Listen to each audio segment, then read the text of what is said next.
여러분 안녕하십니까. 4월 7일 월요일 넘치는 우리 교회 매일 묵상 시작하도록 하겠습니다. 오늘 본문 말씀은 누가복음 20장 1절부터 18절까지 말씀입니다. 주일 잘 지내셨나요? 이제 그 고난주간과 부활주일이 얼마 남지 않았습니다. 오늘 우리들이 드리는 예배, 또 우리들이 묵상하는 말씀, 이런 것들이 점점 이제 고난주간과 십자가와 부활 향해 나아가는데요. 오늘 본문도 마찬가지입니다.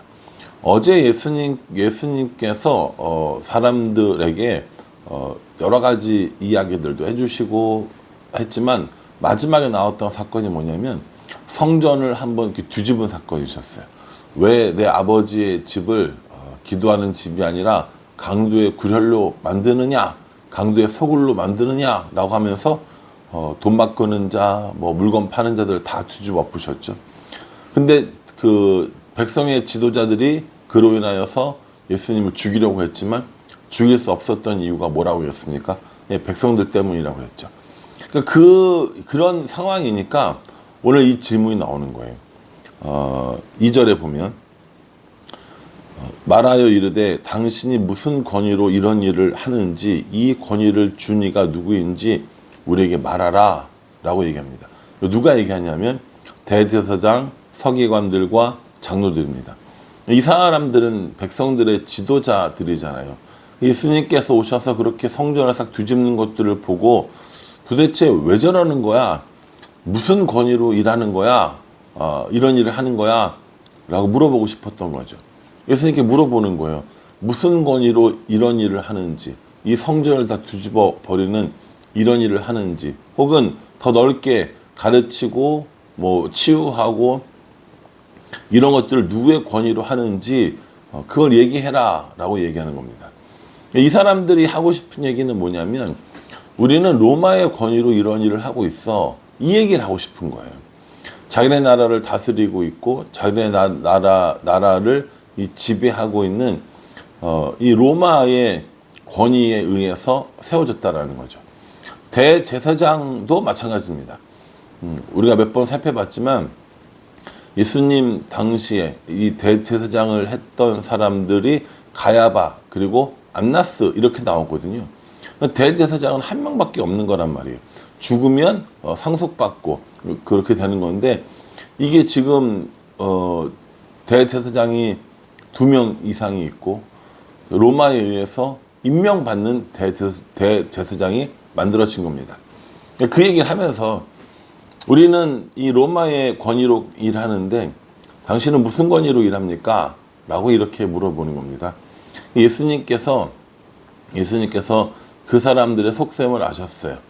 하늘로부터의 권위다 그렇게 얘기하면 로마의 이름을 빌어서 이렇게 예수님을 공격하겠죠. 예수님께서 그 사람들에게 물어보십니다. 내가 너희들한테 물어볼 테니까 한번 대답해봐. 그럼 나도 대답해 줄게. 라고 하시면서 뭐라고 하시냐면 4절에요. 요한의 세례가 하늘로부터냐 사람으로부터냐 라고 이렇게 물어봅니다. 세례 요한이 준 세례가 하늘로부터 온 것이냐 아니면 사람으로부터 온 것이냐 라고 이렇게 예수님이 그 지도자들에게 물어본 거죠. 여러분 이 질문이 참 묘합니다. 하늘로부터 온 것입니다 라고 대답을 하면 뭐예요? 그 세례 요한이 증거했던 예수님을 안 믿을 수가 없는 거예요. 왜냐하면 세례 요한이 예수님을 증거한 걸 알고 있거든요. 그러니까 하늘로부터라고 말하기는 곤란한 거죠. 사람으로부터입니다. 그러니까 세례 요한이 자기 마음대로 준 겁니다 라고 이야기를 하면 세례 요한은 그 당시 굉장히 존경받는 선지자였는데 심지어 헤롯에 의해서 죽임까지 당한 사람이었는데 그런 선지자 세례 요한을 부정하면 백성들이 가만히 있지 않을 거라는 거죠. 그러니까 하늘로부터 왔다고도 백성들로부터 사람으로부터 왔다고도 하지 못하는 어중간한 상황이 되어버린 겁니다. 그래서 뭐라고 얘기했냐면 7절에 대답하되 어디로부터인지 알지 못하노라 하니 이렇게 얘기합니다. 어디로부터 왔는지 우리는 모른다 라고 이야기하니까 예수님께서도 그럼 나도 너에게 얘기하지 않겠다 라고 이야기를 하는 겁니다. 지금 이 대제사장들과 서기관과 이 장로들은 예수님을 고소할, 예수님을 죽일 계획을 가지고 있고 어떻게 하든지 핑계를 찾으려고 하고 있는데 그게 잘 안 됐다는 거죠. 이 지도자들은요, 진리에 따라서 행동하는 사람들이 아니었어요. 진리가 아니라 무엇을 따라 행동합니까? 자신들의 이익을 따라서 행동하는 사람이었습니다. 예수님의 이 질문에도 자신들의 이익을 따라 대답하는 거죠. 하나님으로부터 왔다라고 하면 예수님을 인정해야 되는 거고, 사람으로부터 왔다라고 하면 어떤 백성들의 이런 그 목소리가 커질 테니까 이렇게도 못하고 저렇게도 못하는 거예요. 그래서 이 사람들이 결국 모른다고 대답했는데, 이 모른다고 대답한 것은 진리를 따르는 행동이 아니라 뭐라는 거예요? 자신들의 이익을 따르는 행동이라는 거죠. 예수님께서는 그것이 사람들에게 인정받지 못하고 정말 혹여 십자가의 길을 가는 그 고난의 길일지라도 언제든지 하나님을 전하고 언제든지 하나님 나라의 이야기들을 우리에게 들려주신 것을 알 수 있습니다. 우리는 어떤가요? 우리는 우리의 이익을 따라서 신앙을 고백하는 사람들은 아닌지, 진리에 목숨 거는 사람이 아니라 우리들의 이익을 위해서 대답을 달리하고 신앙을 달리하는 일들이 있다면 우리도 똑같이 이렇게 지도자들과 다를 바가 없을 거라고 생각합니다.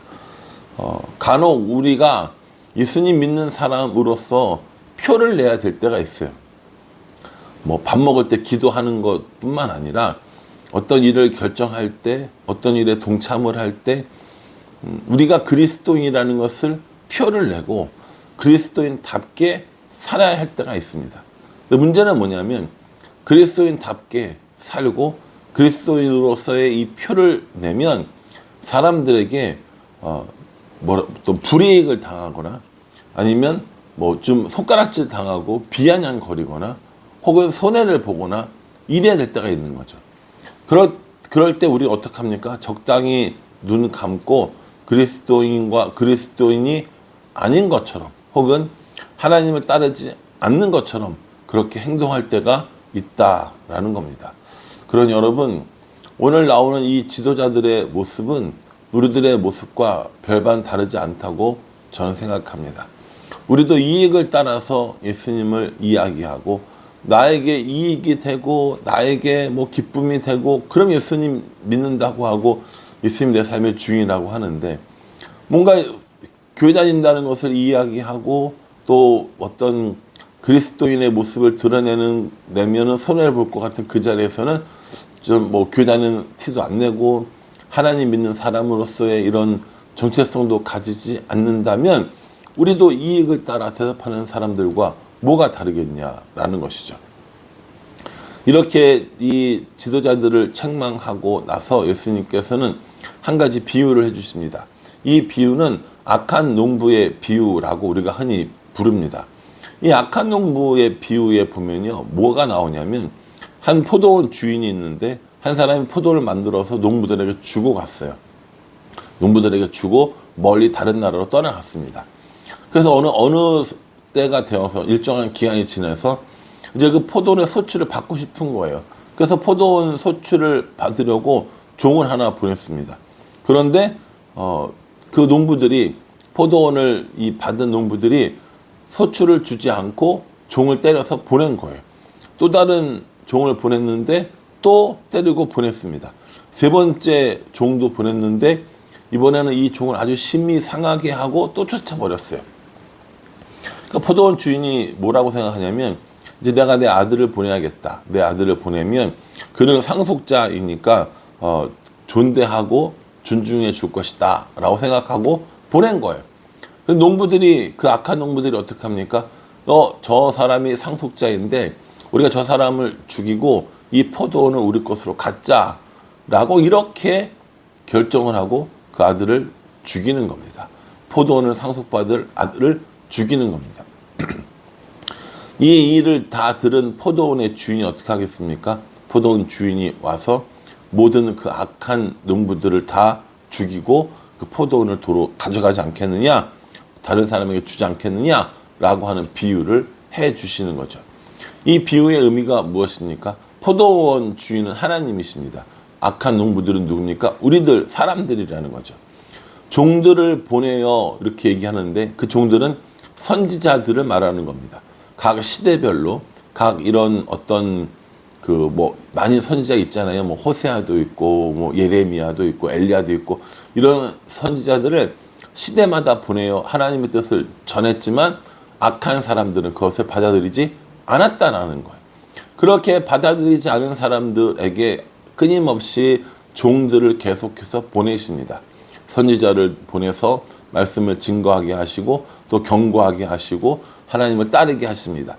그런데도 말을 듣지 않으니까 이제 뭐 합니까? 이제는 하나님의 아들인 예수 그리스도를 이 땅에 보내셔서 그 예수님으로 하여금 모든 것들을 다 이렇게 구원받도록 불러주셨는데 그 아들마저도 죽이는 모습을 우리에게 보여주고 있다라는 것이죠.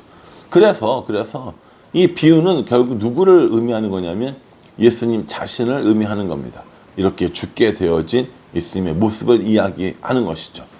여러분, 이 악한 농부의 비유에 나오는 악한 농부는 결국 누구를 말하는 거예요? 우리를 말하는 겁니까? 아니요. 나를 말하는 겁니다. 하나님이 우리에게 전해주신 모든 말씀들, 보내주신 선지자들을 무시하고 마지막에 결국 예수님을 십자가에 못 박는 그 사람이 우리가 아니고 이 이스라엘 사람들이 아니고 바로 나라는 겁니다. 우리가 이 예수님을 여전히 거부하고 부인하고 예수님을 따르려고 하지 않는 우리들의 이익을 따라 살고 우리들의 이익을 따라 이야기하는 모습을 보여주는 건 우리가 여전히 이런 악한 농부들과 다를 바가 없다라는 겁니다. 대제사장들과 이런 지도자를 향해서 손가락질합니다. 이런 자신들의 이익을 위해 살아가는 사람들 같으니라고. 악한 농부를 향해서 손가락질합니다. 이런 은혜도 모르고 정말 어리석은 농부들 같으니라고. 하지만 그 지도자들이 그 악한 농부의 모습이 바로 저의 모습이라는 거죠. 그러니까 이런 말씀을 묵상하면 힘이 들어요. 그렇구나. 내가 또 그렇게 살았구나. 내가 또 지도자들처럼 살았구나. 내가 또 그렇게 악한 농부들처럼 살았구나. 그렇게 살지 않고 예수님을 위해서 정말 사명을 감당하며 그렇게 사는 삶, 하나님 나라와 그 의를 위하여 살아가는 삶, 그런 삶을 살면 얼마나 좋을까라는 생각을 참 많이 해보게 됩니다. 오늘 이 말씀을 보면서 대제사장과 지도자들과 같은 모습이 나에게 어떻게 있는지, 악한 농부의 모습이 어떻게 내 삶 가운데 있는지 들여다보고 나의 이익을, 나의 만족을 위해서 예수님을 따르는 것이 아니라 어떤 말씀이든지 귀 막고 나의 판단과 나의 생각대로 나의 이익을 위해서만 살아가는 것이 아니라 하나님의 뜻을 알고 예수님을 위해서 나의 삶을 드리는 그런 삶을 살기를 기도하게 됩니다. 여러분들은 어떠셨어요?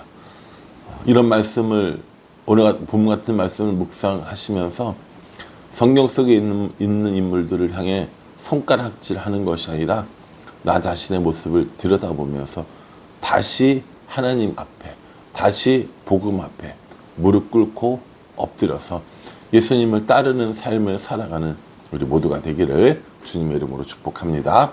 기도하겠습니다. 하나님, 백성들의 지도자들 그리고 악한 농부들의 모습을 보면서 저 사람들은 왜 저래? 라고 생각하지만 결국 그 사람들의 모습이 저의 모습임을 고백합니다. 진리를 따르지 아니하고 눈앞의 이익을 위해 살아가는 사람이 저이고 아무리 종들을 보내어 이야기를 해도 듣지 않는 악한 농부의 모습이 제가 아닌가 생각해 봅니다. 그러니 하나님, 저의 마음을 그리고 우리들의 마음을 하나님께서 주장하여 주셔서 우리들의 이익을 따라 살지 아니하며 하나님 나라와 그 의를 위하여 살아가는 우리가 될 수 있도록 은혜 베풀어 주시옵소서. 예수님의 이름으로 기도합니다.